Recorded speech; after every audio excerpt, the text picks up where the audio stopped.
Hi, this is a video on Numbers chapter 11, and it's on the Israelites complaining. Now, there's a lot of Christians nowadays, and they're complaining about a lot of things going on in the world. They're complaining about their situation, but this is directly to y'all. It's so that y'all know that God is not a God who wants us to be complaining all the time. He doesn't want our complaints. He doesn't like these complaints coming in, especially when he's our provider. He's already given so much to us. And I'll read from verse 4.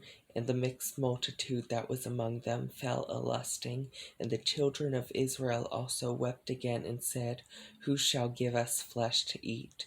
We remember the fish which we did eat in Egypt freely, the cucumbers and the melons and the leeks and the onions and the garlic. But they forgot. They forgot the captivity associated with having all of this. They forgot the feelings they had whenever they were owned by other people. They forgot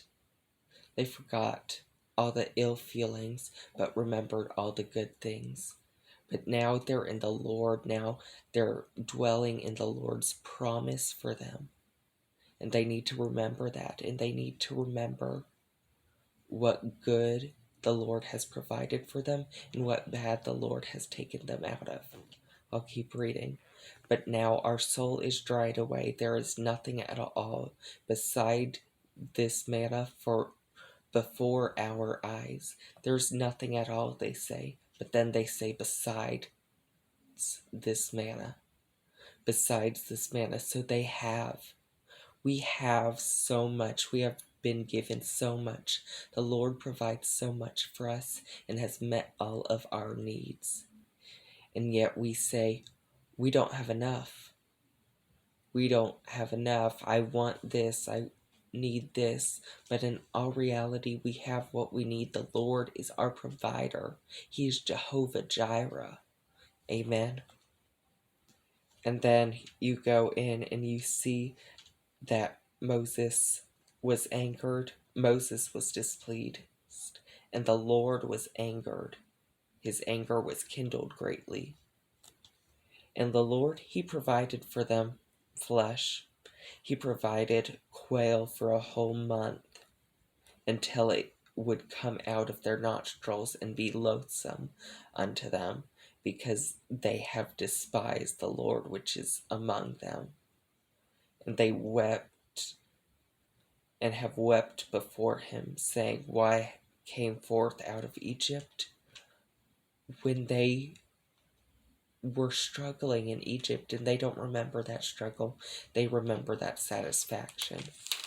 And if you go to near the end of it, it says in verse 33, And while the flesh was yet between their teeth, it was chewed, the wrath of God was kindled against the people, and the Lord smote the people with a very great plague.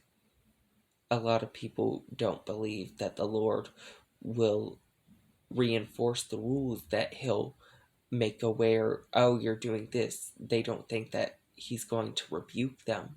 But the Lord rebukes. The Lord is the rebuker. He has power, he has authority, and he knows what's good, he knows what's evil, and he will tell you. He will tell you, and he's not going to confuse you. The devil may try to confuse you, but the Lord is good. And we need to remember that he is our provider.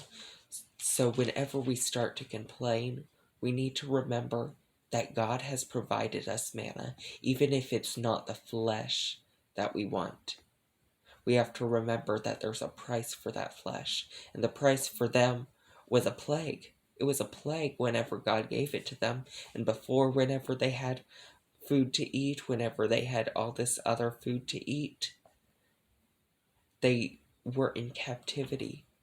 So don't go comparing the situation you're in to the situation you were in with, oh, we had this, oh, we had that, and complain to God of what you have now. You have chosen. He has chosen you, and you have chosen him. You have chosen to be with him. You have chosen for him to be your provider.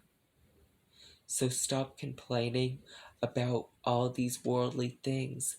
Everything that you need, God will provide to those who ask. Amen.